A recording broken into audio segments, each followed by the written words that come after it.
Hi guys, how you doing? Senior Gaming here, and in today's episode I'm bringing you Tracksuit Hero and a Beast Raid guide.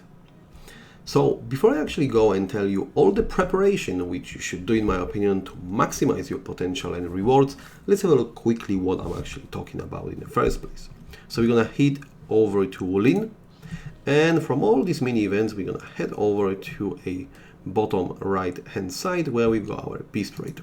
Once we click on it, we can actually see that we are competing against this purple-ish snake.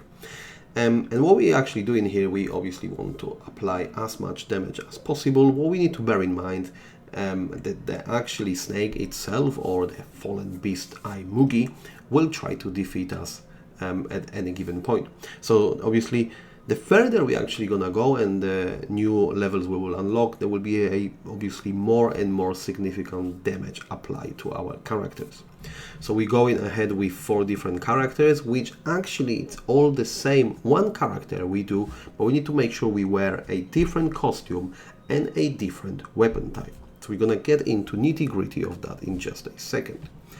Obviously what we do in here, we're trying to aim for all these great rewards, precious gems, as well as a beast spirit. So this is one of the premium currency. We need actually beast spirit for our costumes to unlock abilities. We can go have a look our reward info. So even though despite we clear the levels, even if we fail the levels, we still are able to farm some of these beast spirits. So it's important you come here every single day and don't be sort of discouraged that you won't be able to progress to next level. Go and try to compete as far as you can. We actually go and have a look into rank itself. You're gonna see a top players here, but you also got your rewards details. So it means if you are actually placed in one of these top positions, then obviously further and further up you go, the more rewards you will have. So all this percentage as well, it's very important, because if we go back to a beast raid rank, as you see, whoever is there in top is actually competing with a same levels, but also the HP percentage comes in play. So it's always worth coming and giving a shot. Right, so this is where we are. So the next thing actually what we need to pay attention here, as you see, we've got these 4 characters look like, but actually it's, as I mentioned earlier, this is all our character we have built so far. So we head over to a set formation in here, and what we need to do, we need to make sure we set up different costumes and different weapon types to our disposal. And obviously the main thing what we need to pay attention here is how the damage is being distributed. So you see the Vanguard, which means the main character will go with 100% of our stats, then 80, 60 and 50. So it's important, in my opinion, that you will go for your strongest gear, obviously as a Vanguard, then second strongest when it comes to Vice Vanguard, and so on and so on. And actually we have a look quickly into equipment. As you see, we currently got a main one with the spear, and overall CP at the moment when with the spear myself, it's over 100 billion. Then the second one we actually got sword, which then apply 80% of the damage to boss itself, where I got nearly 76. Then we go into axe, and here we've got 51, and finally we go into hammer, and this is where I'm at 42. So it's important, obviously we go for 100% damage, which is the highest. Right then, once we actually here, there is one more thing I want to give you, and this is a great piece of advice, and it will get you further, and this is something I have noticed some time ago. If we go back to our town, one of the things which will be definitely fundamental how far you're gonna progress, it's obviously how long your characters will be there to fight. So if we go into training, all you want to do is just heavily invest in that HP absorb.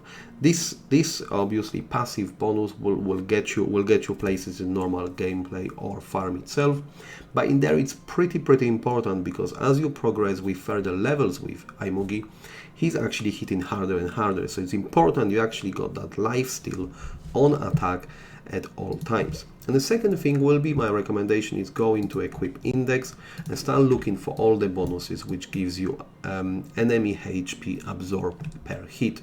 So obviously, as you see, this is example with the spear. If we go with hammer, again we got additional 70 enemy HP in here, and that's where you want to start looking and fulfilling all these requirements to have as much lifesteal as possible.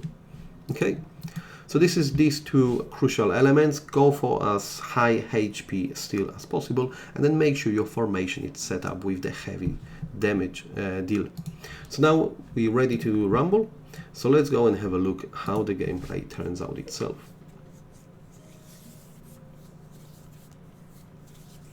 Right then, and once we actually loading up in here, the gameplay itself will be only 2 minutes. I'm happy I got less than 2 minutes. The crucial thing here, you don't want to go with auto battle. You want to actually go with a manual input here, as the actually enemy skill will be changing every few seconds. And obviously you want to apply buff at any given point. And this is where you're gonna get a definitely most damage output. Obviously to the right hand side you see my damage control, so Vanguard itself for a reason is there with the heaviest damage, and actually we dealing the most damage. So you actually do not have any control with all the other characters, so they will be automatically changing skills. So if you see any other character with the defeat, the draw, unfortunately you got no influence to it. All your influence will be for that main character. This is where you want to make sure you deal as much damage as possible. So currently we holding pretty well as well when it comes to lifesteal, and then we need to make sure we hit this buff every single time it's available for us, because actually buff itself will apply to all the characters. So every single time the cooldown is ready, you want to make sure we change that and give it a shot. Yeah, so obviously there is an option of Imugi going against our strongest already skill, because this is all random. So despite that, even if, for example, you give it a shot and your character will die at any given point, I would then recommend a full auto battle, because then your other characters which still standing around in the game will still benefit from that buff. So we're gonna go ahead with the buff and change it here. So obviously, as I'm currently recording this video and talking quite a lot, I'm unable to do it with a perfect timing. But ideally, you want to make sure your character is at a victory status at all given point, and we give as much damage output as possible. Okay. And as you see now, we can see clearly a top damage here, 1Q258T with the Vanguard, and pretty much Dusty, our pet, got a second place with Vice Guard dealing a second damage output. So that pretty much will be it, guys. Make sure that set formation it's with the biggest damage dealer to the lowest. Make sure you've got a good lifesteal, as you will see when you just starting out, that if you got that on a low percentage, your characters will be just dying out, and you want to make sure you fulfill these 2 minutes with a damage output. And by just following this simple strategy, you should be climbing nicely in these ranks, and obviously getting this precious beast spirit for your costume upgrades. Right then, I hope you found this useful, and as always, I will see you next time.